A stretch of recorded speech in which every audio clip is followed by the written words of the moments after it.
الرحيم والصلاة والسلام على سيد الأنبياء والمرسلين وعلى آله وأصحابه وأزواجه وذرياته وأهل بيته أجمعين برحمتك يا أرحم الراحمين.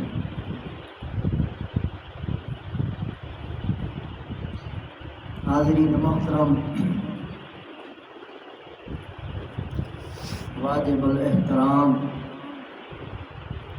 قابل صد اکرام بزرگوں، دوستوں، بھائیوں، 28واں پارہ سورۃ الجمعہ، آیت نمبر 2. والذی بعث فی الامیین رسولا منہم یتلو علیہم آیاتہ ویزکیہم ویعلمہم الکتاب والحکمہ وَإِن كَانُوا مِن قَبْلُ لَفِي ضَلَالٍ مُبِينٍ. اللہ سبحانہ و تعالی کا کیا پیغام ہے، کیا فرمان ہے. اللہ وہ ذات ہے جس نے ان پڑھ لوگوں میں انہی میں سے ایک پیغمبر کھڑا کیا. یتلو علیہم آیاتہ، جس نے اللہ سبحانہ و تعالی کی آیات کو پڑھ پڑھ کے سنایا. وَيُزَكِّيهِمْ، اور ان لوگوں کا تزکیہ کیا. وَيُعَلِّمُهُمُ الْكِتَابَ وَالْحِكْمَةَ، اور ان لوگوں کو کتاب بھی سکھائی اور حکمت بھی سکھائی. وَإِن كَانُوا مِن قَبْلُ لَفِي ضَلَالٍ مُبِينٍ، یقیناً وہ لوگ اس سے پہلے بڑی سری گمراہی میں مبتلا تھے. میرے پیارے دوستو، یہ بات آپ کئی بار علماء سے سن چکے ہیں کہ حضور صلی اللہ علیہ وسلم جس ماحول، معاشرے، علاقے، ملک میں تشریف لائے تھے، پرلے درجے کے جاہل، بدتمیز، بد کردار، اجھٹ اور قاتل قسم کے لوگ تھے. پتھر دل، سخت مزاج، پھول بچیوں پر لوگوں کو ترس آ جاتا ہے، ان کو بچیوں پر بھی ترس نہیں آتا تھا، زندہ زمین میں دفن کر دیتے تھے. ان لوگوں میں محمد پاک صلی اللہ علیہ وسلم کو اللہ پاک نے دعوت اور تبلیغ کے لیے کھڑا فرمایا. نبی امی لقب ہے خاص حضور علیہ السلام کا. اس امی پیغمبر نے جو نہ کسی سکول میں گئے، نہ کسی کالج میں گئے، نہ کسی مدرسے میں گئے، نہ کوئی ان کا استاد، نہ معلم، نہ ٹیچر، نہ لیکچرار، نہ کوئی سمجھانے والا، نہ پڑھانے والا، نہ سکھانے والا، براہ راست اللہ پاک ان کے استاد ہیں. اور حضور علیہ السلام نے ایسی تربیت فرمائی ان جاہلوں کی، وہ جاہل دنیا کے امام بن گئے،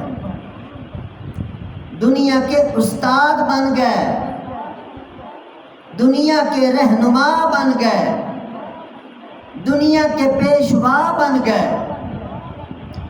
یہ محمد الرسول اللہ صلی اللہ علیہ وسلم کی تعلیم اور تربیت اور تزکیہ نفس کا اثر تھا۔ یہاں یہ بات ذہن میں رہے، قرآن پاک نے دو چیزوں کو الگ الگ بیان فرمایا ہے۔ ایک ہے یتلو علیہم آیاتہ، اللہ کی آیات پڑھ پڑھ کے سناتے ہیں، اور آگے الگ لفظ بولا وَيُزَكِّيهِمْ، اور ان کا تزکیہ فرماتے ہیں۔ اس انداز سے معلوم ہوتا ہے کہ تلاوت اور چیز ہے، تزکیہ اور چیز۔ فقط تلاوت کر لینے سے تزکیہ نہیں ہوتا، الگ اللہ پاک نے لفظ بولا ہے تعلیم کے ساتھ تربیت کرنے کا۔ تعلیم کا اصل مقصد میرے دوستو تربیت ہے، تربیت۔ علم کا اصل مقصد عملی انسان بنانا ہے۔ اور تربیت کیسے ہوتی ہے؟ تربیت اخلاق سے ہوتی ہے، تربیت پیار سے ہوتی ہے، تربیت محبت سے ہوتی ہے، تربیت عزت سے ہوتی ہے، تربیت خدمت سے ہوتی ہے۔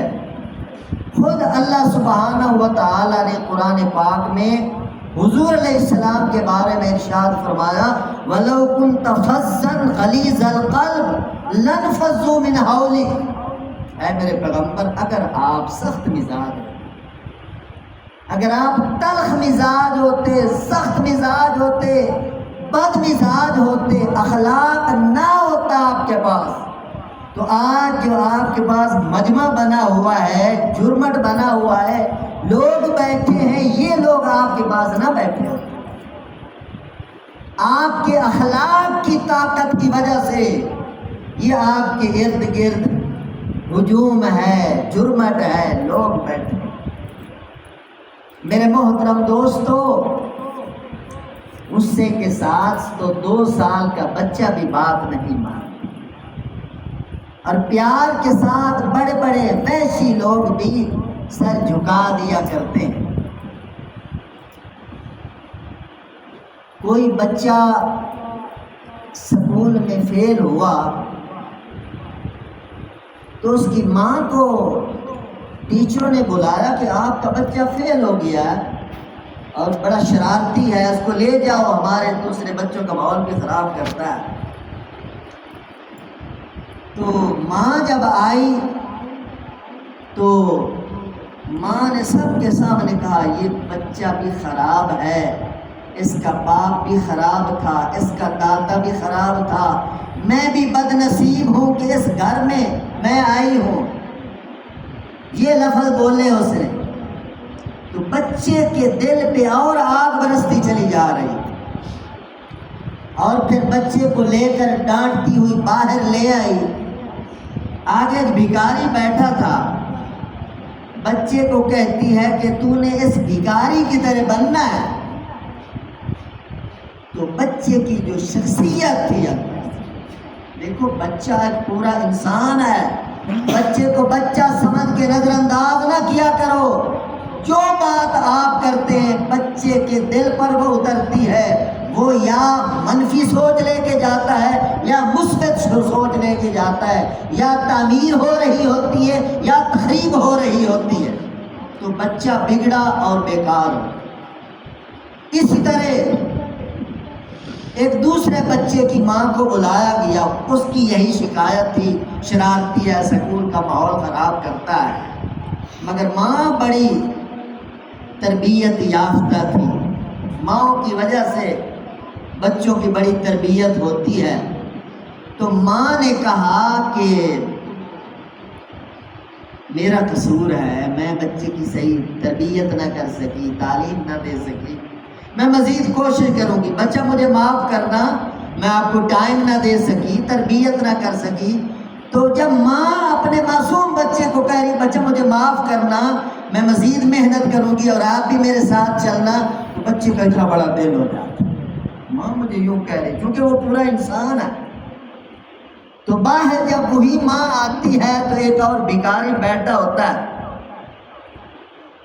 ماں اس بچے کو کہتی ہے بیٹا اگر آپ نہ پڑھے تو ان جیسے بھکاریوں کو اوپر کون اٹھائے گا، ان کی مدد کون کرے گا، ان کی حوصلہ افزائی کون کرے گا، ان لوگوں کو معاشرے میں کون ان کی مدد کرے گا. میرے بچے آپ نے مستقبل سنبھالنا. بچے کو اتنا بڑا دل ہو اور وہ بچہ مستقبل کا بہت بڑا معمار بنا. میرے محترم دوستو، آج روشنی کے دور میں ہم بیٹھے ہیں. جس نے بلب ایجاد کیا تھا ایڈیسن اس کا نام تھا. سکول والوں نے نالائق کہہ کر سکول سے اسے نکال دیا تھا اور پرچی لکھ کے دی تھی اس کی ماں کو کہ یہ بچہ نالائق ہے، ذلیل ہے، بیکار ہے، ہم اسے نہیں پڑھا سکتے. مگر ماں سمجھدار تھی. ماں نے جب وہ پرچی پڑھی کہ سکول والوں نے مایوس کر دیا ہے، میرے بچے کو محروم کر دیا ہے، بچہ پوچھتا ہے ماما کیا لکھا ہوا ہے اس کے اندر، میرے استادوں نے کیا لکھا ہے. ماں سمجھدار تھی. ماں نے کہا بیٹا استاد جی نے لکھا ہے کہ آپ کا بیٹا اتنا لائق ہے، اتنا ذہین ہے، اتنا سمجھدار ہے، اس کی ذہانت کے مطابق ہم اسے تعلیم نہیں دے سکتے، آپ کو اچھے ٹیچر کا بندوبست کریں. حوصلہ افزائی ہوئی، بچہ سنبھلا. ماں نے اس بچے کی تربیت کی اور وہ بچہ میرے دوستو اتنا بڑا سائنسدان بنا. اس نے بلب ایجاد کر کے پوری دنیا کو روشن کر دیا. شیخ عبد القادر جیلانی رحمۃ اللہ علیہ کے بارے میں تو آپ نے کئی بار سنا ہے کہ چھوٹے بچے تھے، قافلہ لوٹنے کے لیے آیا، سب کو لوٹ لیا. بچے سے پوچھا آپ کے پاس کیا ہے؟ بچے نے کہا میرے پاس پیسے ہیں. انہیں تلاش لی، کچھ نہیں نکلا. تو پھر ڈاکو پوچھتے ہیں کہ جھوٹ بولتے ہو؟ کہتے نہیں نہیں میں جھوٹ نہیں بولتا، میری امی نے مجھے تربیت دی ہے کہ جھوٹ نہیں بولنا، میرے پاس پیسے ہیں. وہ بار بار تلاشی لیتے ہیں، کچھ بھی نہیں نکلتا. پھر پوچھتے ہیں کہاں پیسے؟ تو بچے نے، وہ ماں نے سی کے دیے تھے کپڑوں کے اندر، وہ سلائی کھول لی اور کہا کہ یہ پیسے. تو ڈاکو متاثر ہو گئے. ڈاکوؤں نے توبہ کر لی اس بچے کی تربیت کو دیکھ کر. تو بات میرے دوستو یہ ہے کہ یتلو علیہم آیاتہ، تلاوت قرآن اور ہے، اور ویزکیہم، تزکیہ نفس اور چیز ہے. اصل مقصد تلاوت سے تزکیہ نفس ہے، اپنے آپ کو سنوارنا ہے، اپنے آپ کو عملی دنیا میں لانا ہے. قرآن کی تلاوت کرنا بھی بہت بڑا ثواب ہے، مگر مقصد صرف تلاوت کرنا نہیں ہے. تلاوت کر کے اس کو پھر سمجھنا ہے، اس کے معنی کو، اس کے مفاہیم کو، اس کی تفاسیر کو، اس کے معارف کو، اس کے نقطوں کو سمجھنا ہے، اور پھر عملی دنیا میں اتر کر قرآن کا رنگ اپنے اوپر لینا ہے. قرآن جیسے کہتا ہے اسی کے مطابق اپنے آپ کو ڈالنا ہے، اپنے بچوں کو ڈالنا ہے، اپنے معاشرے کو ڈالنا ہے. یہی میرے دوستو قرآن کا مقصد ہے. جب اس مقصد پر امت آئے گی تو یہ معاشرہ جنت نظیر معاشرہ بن جائے گا. اللہ ہمیں تلاوت قرآن کے ساتھ ساتھ تزکیہ نفس کرنے کی توفیق نصیب فرمائے. الحمدللہ رب العالمین والعاقبۃ للمتقین والصلاۃ والسلام علی سید الانبیاء والمرسلین. اللہم اغفر لنا وللمؤمنین والمؤمنات والمسلمین والمسلمات الاحیاء منہم والاموات من الجنۃ والناس اجمعین انک سمیع قریب مجیب الدعوات. رب ارحمہما کما ربیانی صغیرا. صلی اللہ تعالی علی حبیبہ وخیر خلقہ سیدنا محمد وآلہ وصحبہ وآلہ اجمعین برحمتہ.